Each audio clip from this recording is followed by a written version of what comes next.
And the stars were shining last night in Cleveland. Team LeBron beat Team Durant in the NBA All-Star game as King James hit the winning shot on his former home court.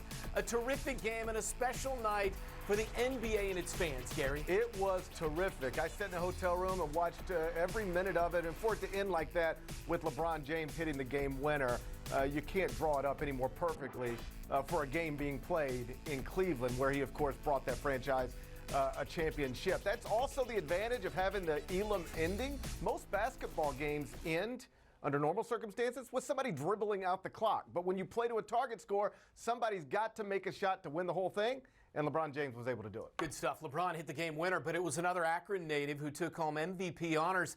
Steph Curry shattered the All-Star game record with 16 threes.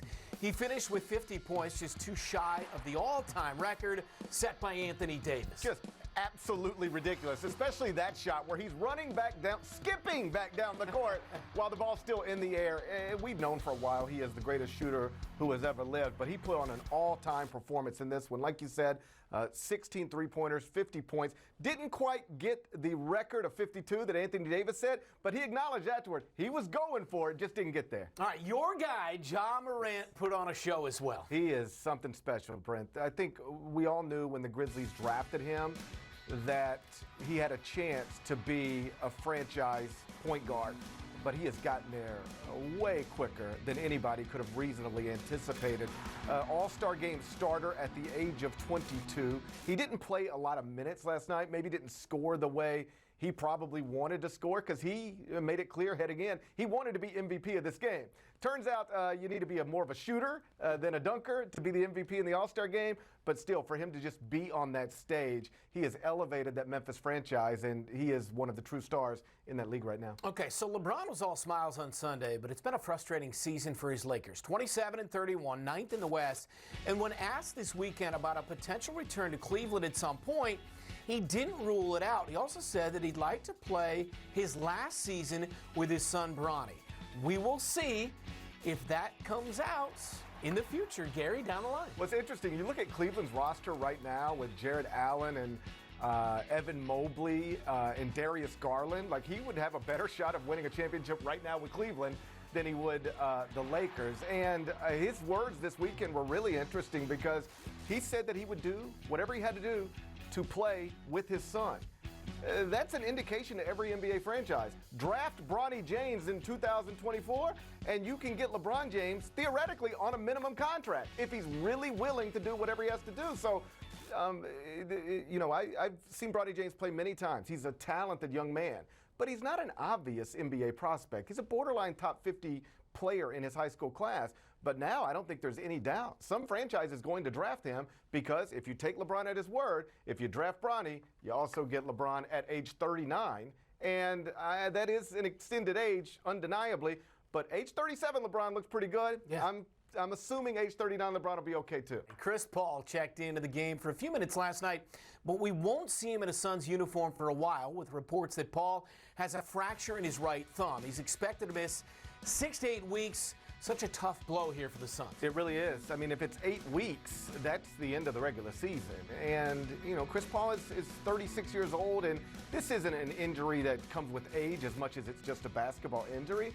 But he does have a history of running into injury problems late in the season, in the postseason. This is a Phoenix franchise that's got a realistic chance to win a NBA title, but obviously you can't do it unless Chris Paul is at or at least near 100%, and now it appears he's going to be sidelined for a while. Wisconsin defeated Michigan yesterday by double digits, but the fireworks came after the game. Juwan Howard hit Wisconsin assistant Joe Krabbenhoft in the post-game handshake line during a heated exchange with Greg Gard. Gary, a lot to unpack here, but give us your take. Well, Stove, it started at the end of the game in the final seconds. Wisconsin's up 15 points, and Michigan is still pressing for whatever reason. Wisconsin's got its backups in the game at that point, and so they were about to take a 10-second call. Greg Gard called a timeout to reset that clock and give his guys a better chance to succeed. Juwan Howard took offense to that, made it clear in the handshake line, and then it elevated to a place it should never go. We do not know exactly what Joe Krabbenhoft did or said to make Juwan Howard hit him the way that he hit him, but unless it was something way over the line, and even then, there's obviously no excuse for Juwan Howard to to hit another coach in the way that he did on Sunday. He was clearly out of bounds, and he will be punished for it. The NCAA released their top 16 teams Saturday on CBS, so we're going to put Gary to the task.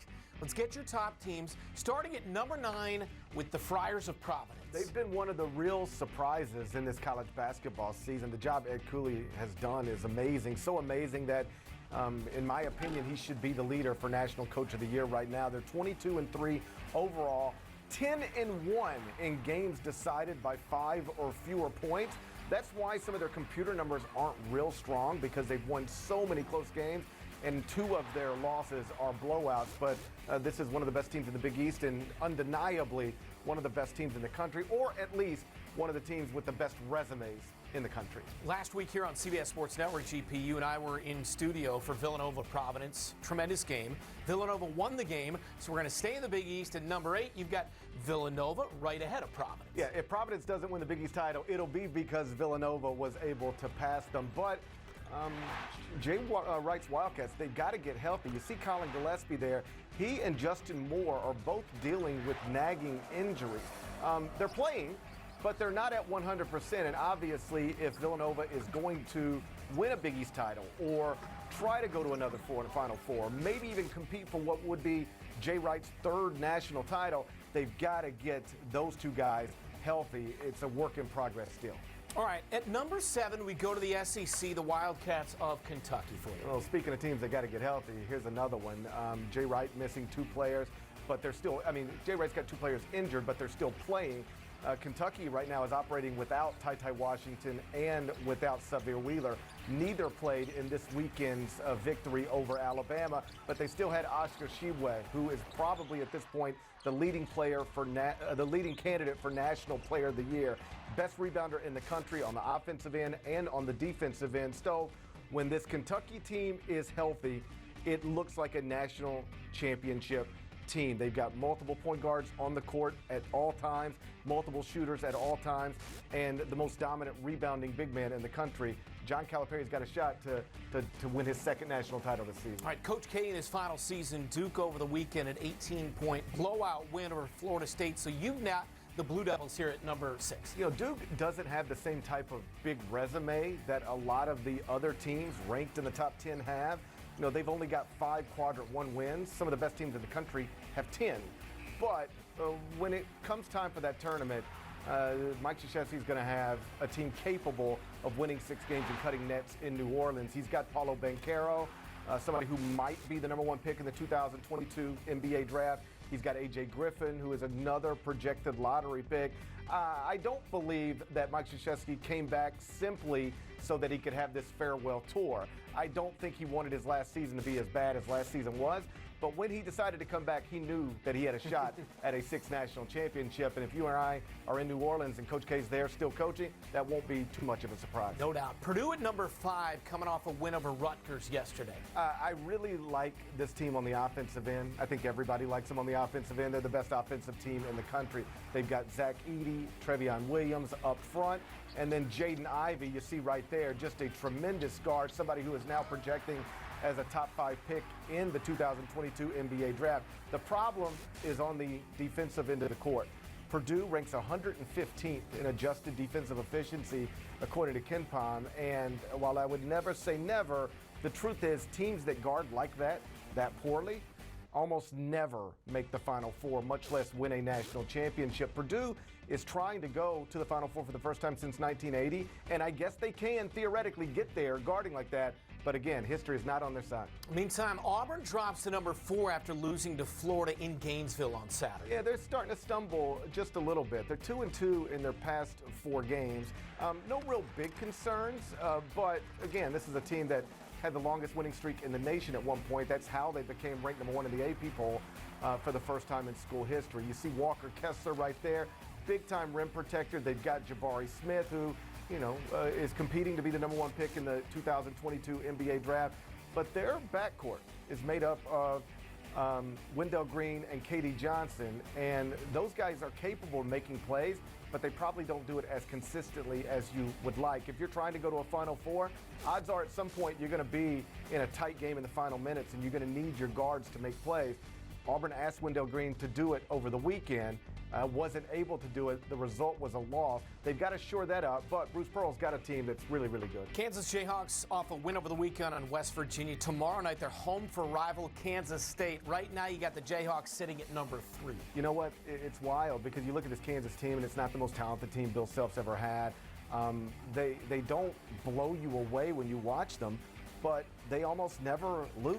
They're on their way to winning what will be Bill Self's 16th Big 12 regular season title. And just to put that in perspective, Mike Krzyzewski, who is widely considered to be the GOAT of college basketball coaching, has 12 ACC titles in his entire career. Bill Self has 15, and it's probably about to be 16. And he didn't get to Kansas until 24 seasons after Mike Krzyzewski got to the ACC.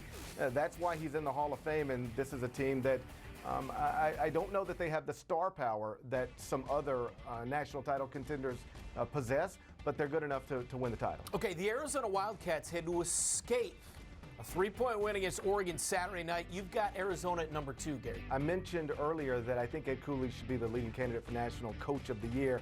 If it's not him, it's Tommy Lloyd at Arizona. Longtime Gonzaga assistant, inherited a really nice situation from Sean Miller at Arizona, but nobody thought it was going to be this nice, where they're sitting here ranked second in the country, really strong computer numbers, probably on the way to a Pac-12 title, and an undeniable national championship contender. They can beat you from the three-point line. They can score around the rim.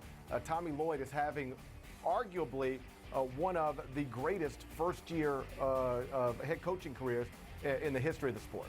Finally, number 1, the Bulldogs of Gonzaga. And that's the only team that could be number 1 right now. This is a team that has won 16 straight games by double digits, rolling through the West Coast Conference. And this is a better West Coast Conference than we typically have. Their adjusted efficiency margin, according to KenPom, is more than 5 points better than anybody else's in the country. So they are way ahead of the pack when it comes to the computer. It's why they're the favorite to win the national championship. And we talked about maybe a lack of star power at Kansas. There is no such thing at Gonzaga. They got Drew Timme, who was the preseason National Player of the Year, and they got Chet Holmgren, another candidate to be the top pick in the 2022 NBA Draft, who is also a candidate for National Player of the Year.